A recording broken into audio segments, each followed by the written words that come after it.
ดอกไม้งามเนาะอ้ายคันอยู่บ้านเฮามีสวนหย่อมแบบนี้คือสิดีเนาะมาทางนี้หันมาให้สิถ่ายรูปให้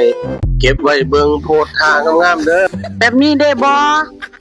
ได้งามแล้วจังซี่แหมเขาจังว่านั่งแบบมาโพสเองถ่ายรูปแล้วเฮาไปเล่นน้ำตกเนาะอ้ายเนาะอ้ายก็ว่าจังซั่นล่ะฮ้อนแล้วไปเล่นน้ำตกก็สิเย็นดีเก็บของไปกันเลยเย็นดีบ่น้ำก็ใสอย่าวิดใจน้ำสิเข้าหู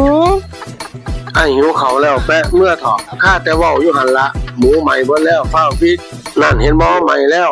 ร้องเพลงให้ฟังแน่ให้รู้ว่าฉันจะยืนอยู่เคียงข้างเธอไม่จากไปไหนไม่ว่าลาลูกได้แล้วเมื่อบ้านเถาะค่ำแล้วเป็นยังไงนอนหลายกับฝันหลายโอ้ยนอนฝันอยู่ฝันปีฝันหลายจนหน้าเซ็ต